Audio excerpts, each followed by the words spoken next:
This episode is brought to you by Audi. The road is calling.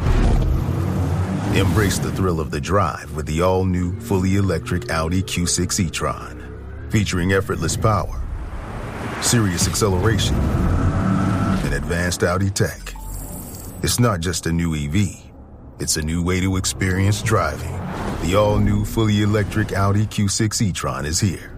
The next chapter of Audi starts now.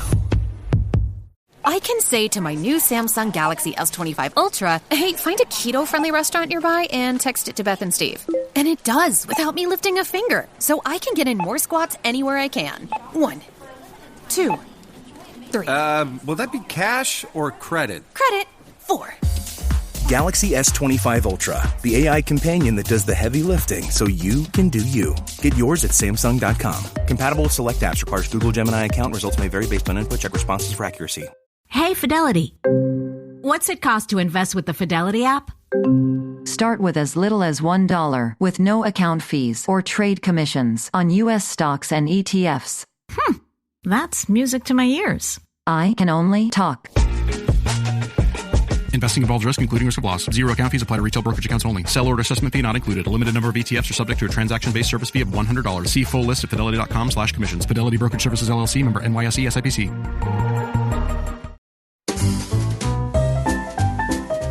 You're listening to the Animation Addicts podcast with the Rotoscopers, episode 275. Ranking the post-Lasseter era? Yeah, we'll go with that.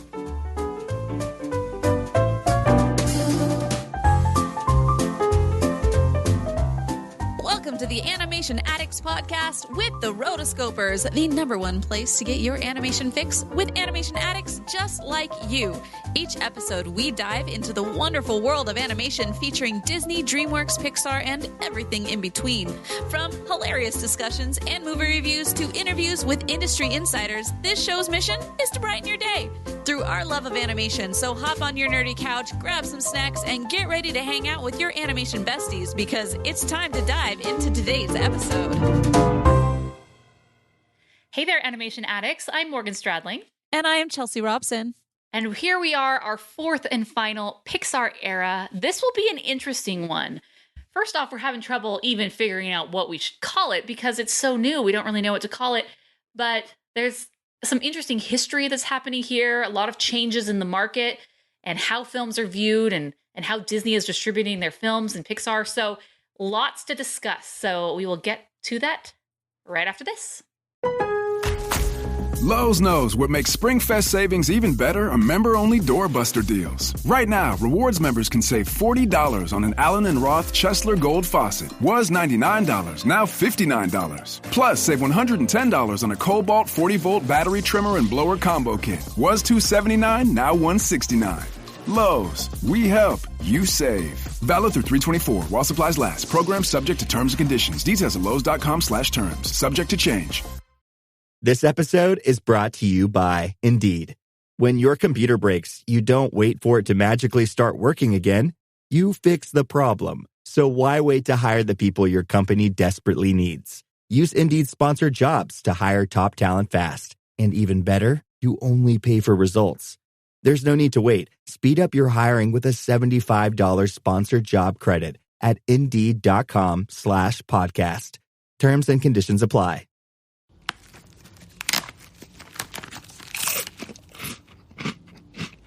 Uh-oh, the last cookie. You can get a new box of cookies in as fast as an hour with Walmart Express Delivery. Are you my guilty self-conscience? No, I'm the voice offering you promo code EXPRESS for free delivery on your first order. Hey, who ate my cookies? You mean, these cookies? Order now. Welcome to your Walmart. Promotion valid for first express delivery order. $50 minimum subject to availability. Restrictions apply.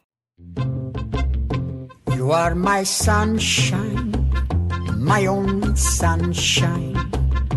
You make me happy where skies are gray. You never know, dear, how much I love you. So a couple episodes ago, we sent out a question to the fans saying, please help us figure out what to call this era because we're really having issues. We're not really sure what to call it. And even today, we're still like, I guess this is what we're calling it. But we did get a voicemail. And so we want to start out with that and see how that one's able to join in on the discussion. Hey, Rotoscopers. This is Jazzy and I'm happy to discuss my opinion over the new Pixar age. I liked how that Reddit post classified those distinct periods, but if the studio were to have eras of their own like Disney, they'd only have two, which are the Lasseter and Doctor era. If you were to determine the name of Pixar's current state, I guess we should call it the Doctor age, which kind of has a double meaning regarding the ongoing pandemic. You could also refer to it as the Disney Plus age, but considering the releases of Onward and Lightyear, it wouldn't make any sense. Anyways, that's all I have to suggest. If you want to hit me up, I am Animation Dreamer on Instagram or JazzBNA on TikTok. Thank you, and have a magical day. Oh, thanks. Woohoo! Thank you so much. Okay, Animation Dreamer. So this is an interesting take. Should we discuss it at the end? Maybe splitting this into just two ages, or just talk about it right now? Let's just talk about it right now since we're here. So basically, she's saying that we'd have the Lasseter era and then the Doctor era, which I'm assuming the cutoff point for the Lasseter era would be when Lasseter leaves, so 2018-ish. Whether you want to include Incredibles 2 in the beginning or the end of that is up to you. Probably include it in the Lasseter era because he was very much involved up in, it came out, I think at end of 2018 is when he was ousted, like December. So he would have been around.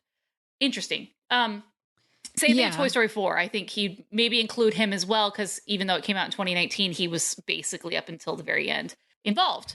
So, and then you have our Doctor era, which is, this is an interesting. Pete Docter has directed 3 films in the Lasseter age. It's an interesting thing. I just feel like there's so many films. It's 20 in one era. It's just a lot. It is a lot of films. And also, I feel like even during the sequel age, John Lasseter had an entirely different role with Pixar. Yes. Because he was over both Pixar and Disney. Right. And we can attribute a lot of really great Disney films to him. Yes. During this time period. Just his leadership and just his mind for story. Mm-hmm. Yeah. And so you have, I feel like that's incomplete to just say Lasseter and then Doctor. I do see how you would. You totally could. You totally Nonetheless, could. Yeah. I think it's very clear that there is this line of differentiation. Demarcation at the same point for either, however you're going to categorize it. It's like something 2020 changed, and we all know what that is. Yeah. So let's talk about it. So right now we've kind of decided we're going to call it the post-Lasseter era, because it makes it clear that, hey, this is a new era, a new guy, but there was very many influential people involved in the studio, even in the Pixar Brain Trust, are still there now. And also, I have a hard time calling it the COVID era just because it's like, depending on where you live in the United States or in the world, like COVID in 2022 has a very different feel than it does in 2020. Right. But I can also see how movies that were in the pipeline in 2020 are going to continue to be affected by that in the next several years. So you still could quantify it in that way. And even the Disney Plus era is interesting because it is true. Majority of these films ended up going directly to Disney Plus or were moved over to Disney Plus. Will Disney Plus be a thing 10 years from now? If I were to make a bet, I would say yes, absolutely. It's now just a new distribution channel. Very interesting. So yeah, we're going with the post-Lasseter era until something better comes around. The COVID era just seems too specific to just a few of those years. As I believe we'll still be adding to this list probably for a few more years until we break into a new era. Typically these have lasted 5 to 10 years or so. So we're pretty early into it with quite a few films. So we have 5 films within 3-ish years. First up, Onward 2020, directed by Dan Scanlon. So this one technically was pre-2020. It just happened to come out like as things were crumbling. It came out early March 2020, and 2 weeks later, everything closed down and shut down. So it really only had 2 weeks in. So when we're talking box office, it's hard to really even talk about. So it made a $175 to $200 million budget and made $141 million, which at the time we would have said like, heartbreaking, just horrible. But then you look at the box office for all the films that have come previous, it's like, oh, well, hey, it's not too shabby, but it's still, it's just so heartbreaking. I remember when this happened, just so much work had goes into any film, and to see something, this once in a lifetime event, just totally crush it, unexpected. No one ever would have predicted this.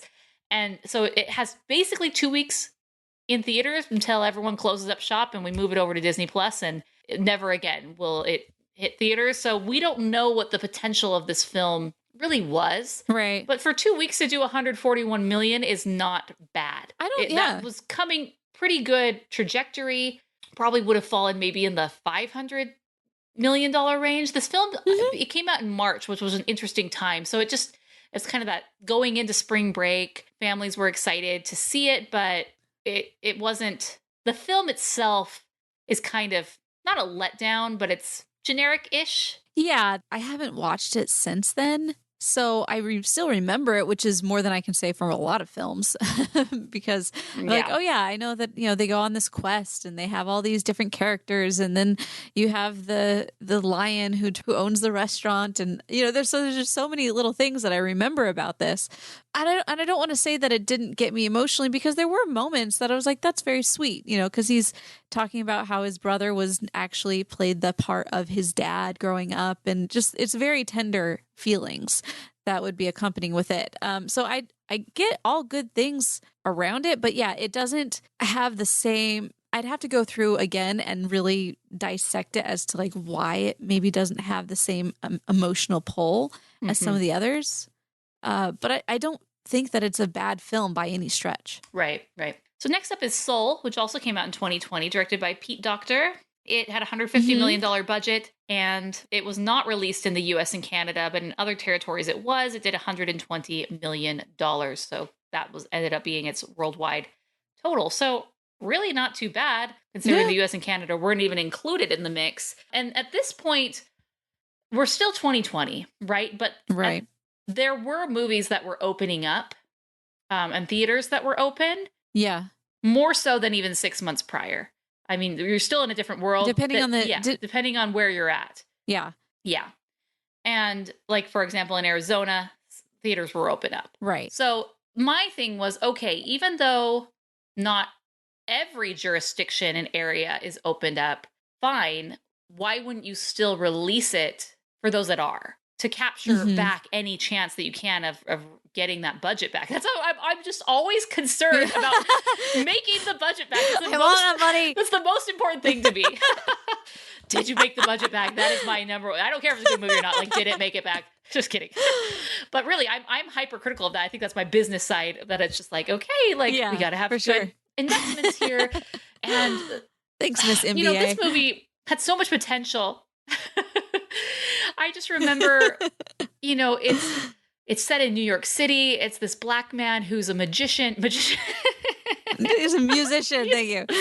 A musician. He's a struggling musician. Yes. And it's just, that whole world was so cool and interesting that I wanted to see more of that. I wanted to see his world.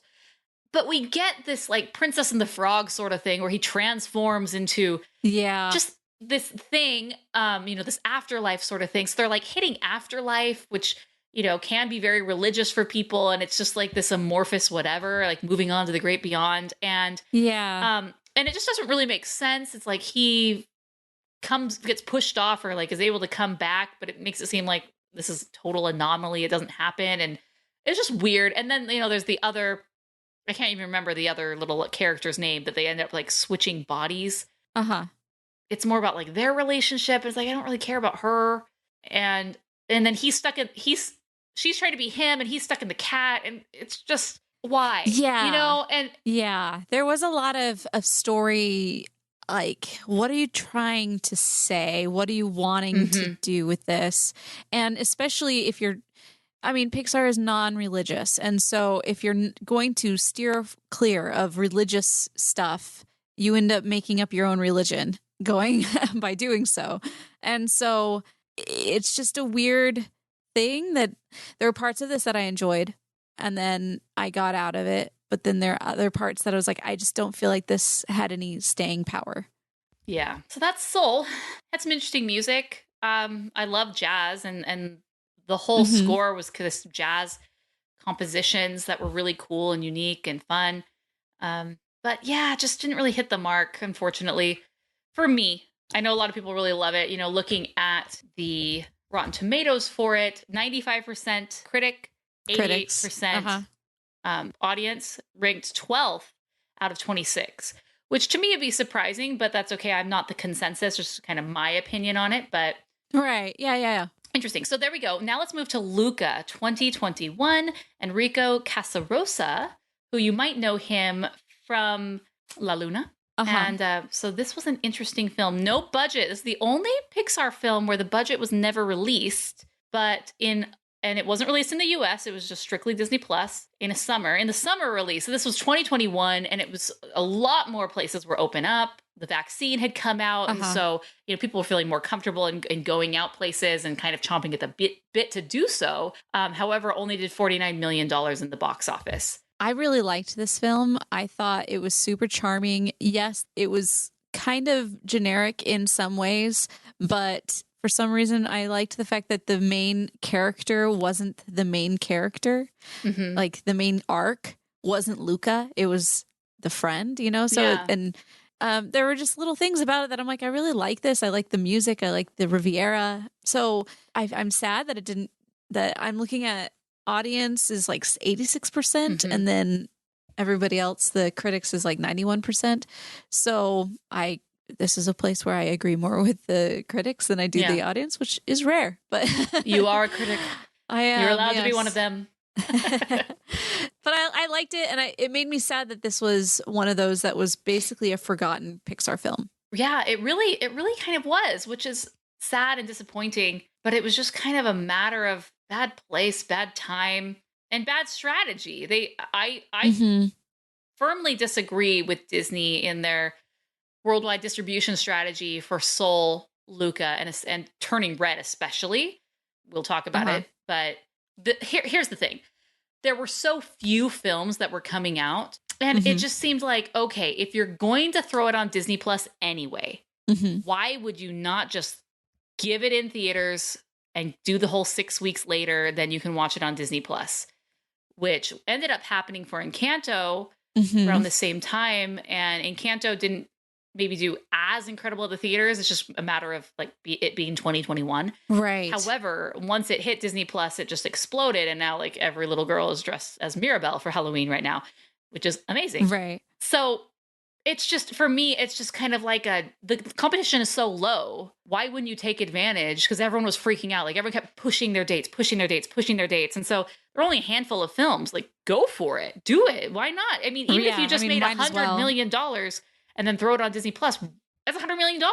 I don't know. We don't see the strategy of like, okay, a movie's being released exclusively on Disney Plus. How many new subscribers signed up? Would that be 50 million? Would that be 100 million? I really have a hard time believing that, because we've seen the Netflix model where they're still underwater and they're still not, profitable, but they keep paying an arm and a leg for all these. I don't know. That's another day, but I've said it a million times, but Disney Plus just feels like a direct to DVD thing for me. Still to this day, it doesn't feel like a quality thing. It just feels like, well, throw it on there. It just feels like direct to DVD, direct to video.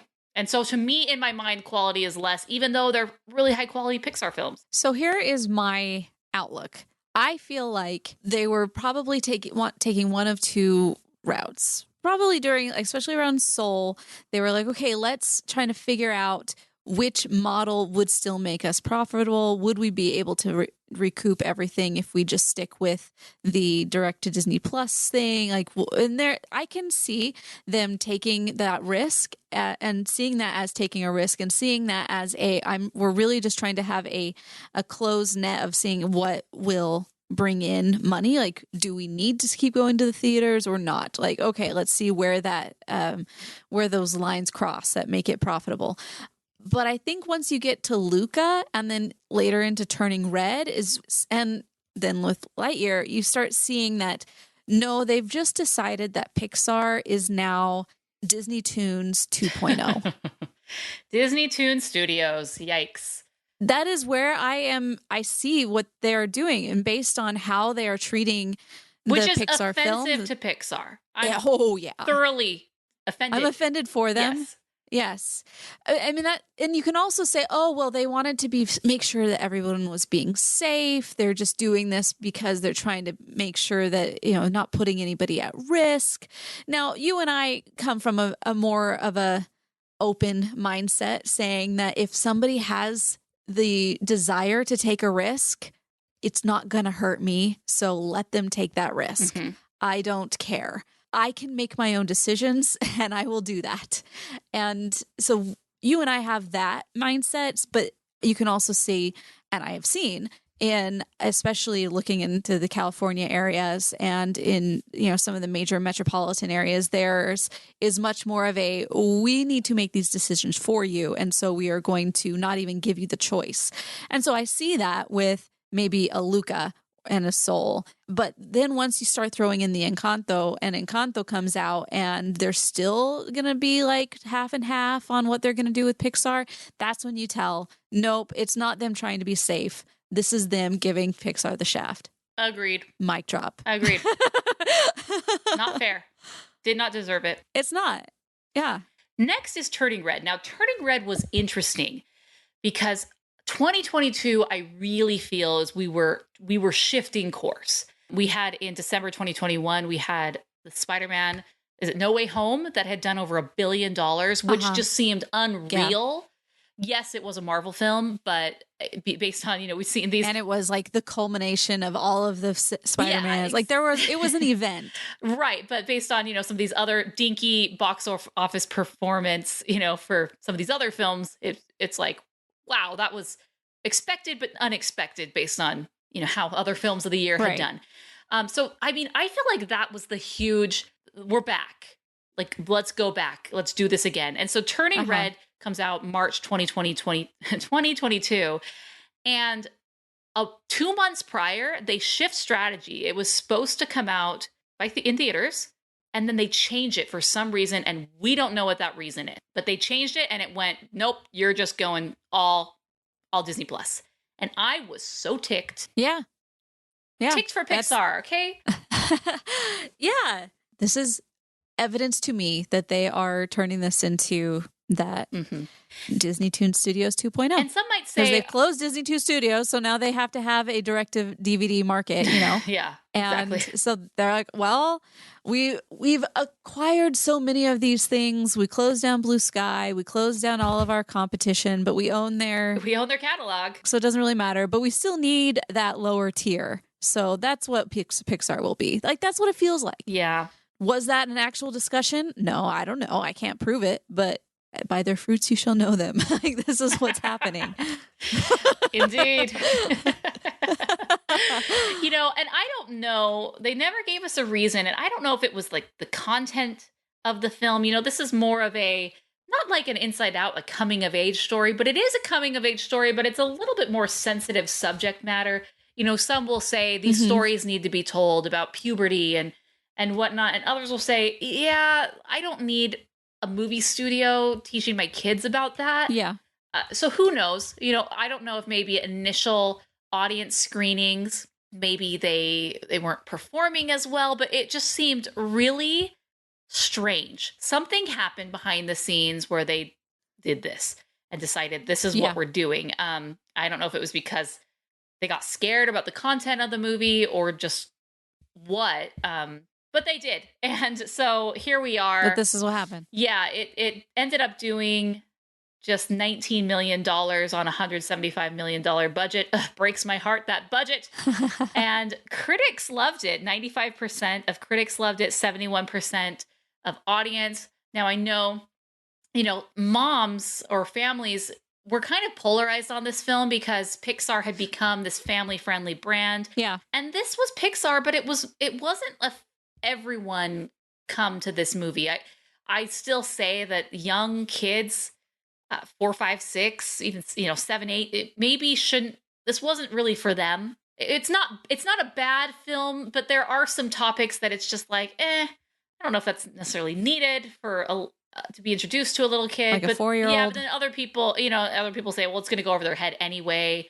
They just enjoy the big fluffy panda, and I think, right. Yeah, and then if we can go back to our episode. Just the whole moral of the story just doesn't sit right with me. Yeah. Some people love it, but for me, I didn't. Yeah. It was directed by Domee Shi, and as far as it's 15th out of 26, as far as being critically the critical consensus, the Rotten Tomato score, which is so funny. It's a 95%, but still kind of middle bottom tier. Pixar so good that they just, again, that bell curve skews that way. Yeah.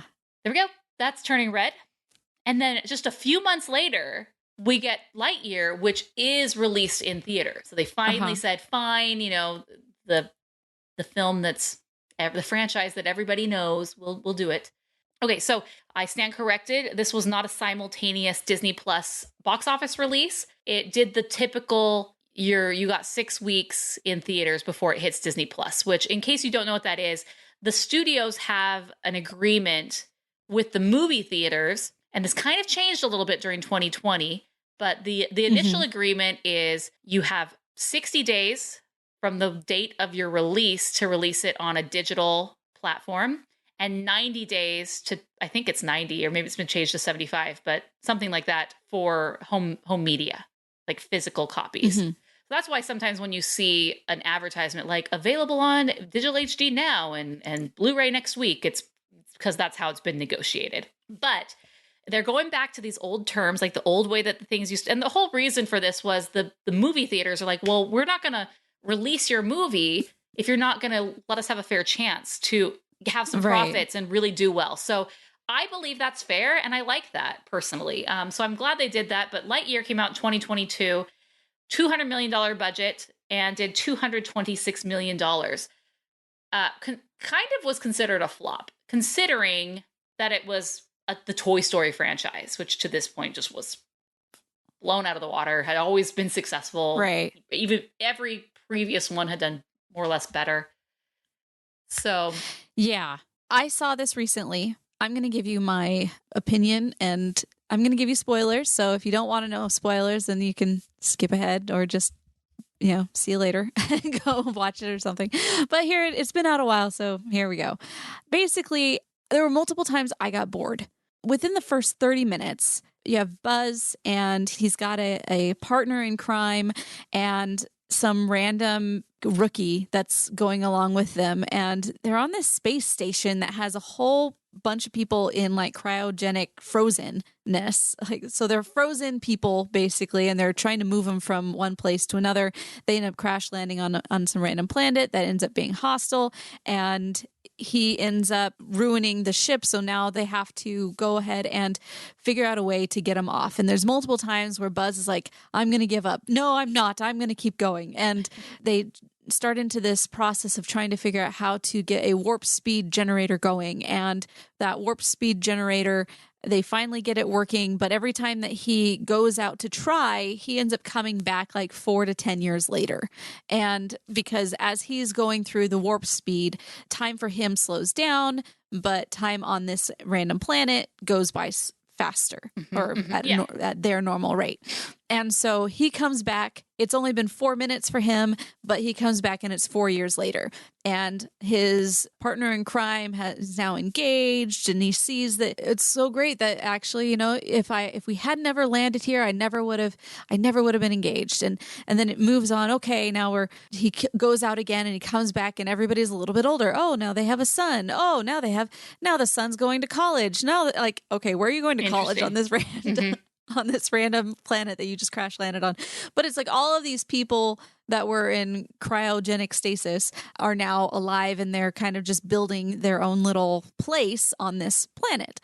But he keeps trying and he keeps leaving. And basically every day he gets up and he looks and he sees how the world has changed around him over the last 4 to 10 years. And he goes out again, and now he comes back. His partner in crime has died of old age. And once the partner in crime has died, they basically close down the operation. And so they're like, we're not even going to try to get off the planet anymore. When he comes back, whatever, sucks to be him. And so he comes back and he's like, what? My whole thing is over with now. But he had this robotic cat that has been working on a configuration in order to try and get the warp speed generator working. He's finally figured it out. It's taken 60 years to do so, but now he's like, oh, okay, great. And they end up making one of these things, and he goes out into space again, but he had broken the rules because they had already closed down the program. He comes back, and now he sees that there's another spaceship trying to destroy them. And there's only a couple people that were out on patrols or something. And so they're not underneath the dome of safety. And it ends up being the granddaughter of his partner in crime, plus some other random people that don't have a lot of context to the story, but they're there. And then there's a part where he shows that he's completely against any rookies or working with anybody lower than him. But then it comes out that, no, it's because I was the worst person on the team. And so I failed so many times, which is why I don't want to work with people less than me. It's just weird how his motivations really aren't in line with anything. And there were multiple times where I just got really bored.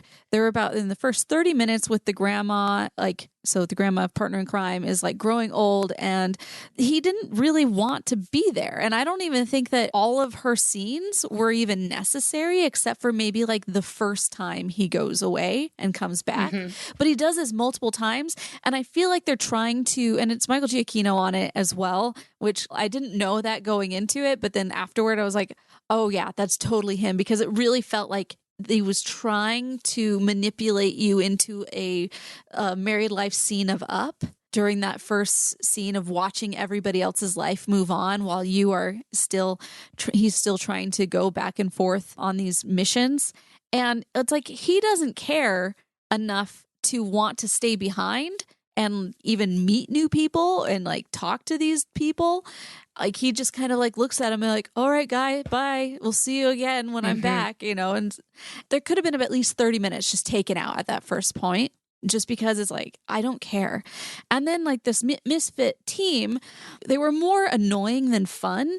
And then there was this fight scene where Izzy loses the fuel cell, and all I wanted to do was fast forward. I was just okay, fast forward.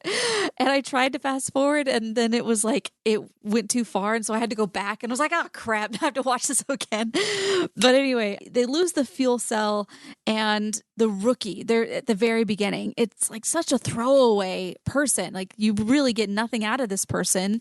He's just there to show that Buzz doesn't like rookies and doesn't like working with people who are less competent than he is. And I guess I'm looking at, okay, what are the themes of this? And one theme was mistakes aren't always bad. Okay, I can get behind that. Rookies can get better. Cool. All right. Another theme was your job doesn't determine if your life matters, but your family and your relationships do. And I can get behind that as well, but it isn't like he ever learned that family lesson. He just watches everybody else. And even at the end, he still just wants to be a space ranger. And so it's he doesn't get any of that. And then I didn't like how, come to find out that later, the final version is that Buzz's future self is actually Zurg. So they've kind of thrown out whatever is Toy Story lore and canon, and they've just kind of created their own thing. The idea of this is that this was the original movie and that all of the Toy Stories were more or less a spin-off of this movie. And if you would have gone back and actually made this in order, then I could have gotten behind that. But because you have had 4 films of this being Toy Story canon and then coming back and saying, oh, actually, no, it's not. It's actually this story. It just doesn't make sense, and it doesn't pay off for the audience, the fan.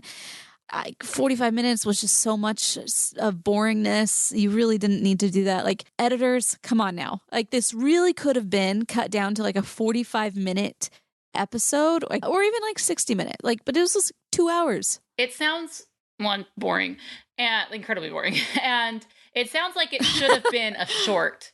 Like, this is a cool, because the whole premise was like, hey, this was the movie that got Andy excited about Buzz and started the Buzz phenomenon. And then it's like, well, really, if this is what it was, you think 5-year-olds are into this? From my perspective, Buzz was very cartoony even in Andy's world. Yeah. You know, and you see the posters that are on his wall. It's like this cartoony sort of thing. And they try to make it realistic, like almost like he was a real person. And they should have skewed more cartoony and villainy and fun. And they tried to make it real world. And it's not working. They tried to go into the sci-fi. Yeah. And the thing is, Toy Story is fun, but this was serious. It was too serious and it fell flat. And I honestly don't believe that this would be a film that was engaging enough to kids that they would have wanted the Buzz toy. Right. It was just a sci-fi thing, and I don't care. I didn't feel any type of connection to it. And I think we can agree that audiences didn't either. They just didn't buy it, and it wasn't what we'd come to expect. And Pixar is being weird right now, not only with how their movies are being released, but just like the movie choices in general. I mean, this is a 5th sequel for the 5th film in a franchise, and it's like, really? Yeah. So there it is. Well, and you've completely cut out the 4 previous ones. Right. And then also my other issue of not liking this movie is because in number 4 they basically gave Woody the heave ho and like didn't give him much of any part really.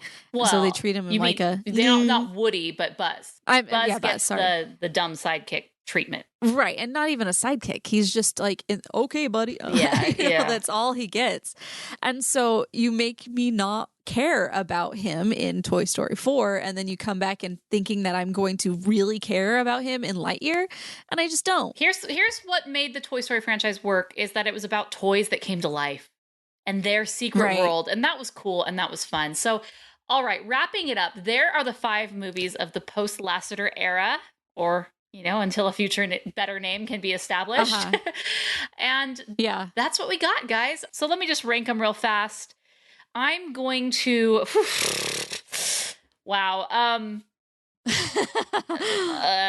okay. I'll do from like worst to best. Okay. Lightyear, number 5, Turning Red, number 4, Soul, number 3, Onward, number 2, and Luca, number 1. I agree with that. That's exactly what I would say. There we go. That is that's the official Rotoscopers stamp of approval. We both agree. There you go. Let us know your thoughts on this episode of the Animation Addicts podcast and just the post-Lasseter era, what you would name it, and your thoughts on it. Where are we going from here? Well, we have Elemental coming out in summer 2023. Elio coming out in March 2024. So we're going back to those March release dates to see how they do. And then Inside Out 2, June 14th, 2024. All right. Until next time, we are the Rotoscopers.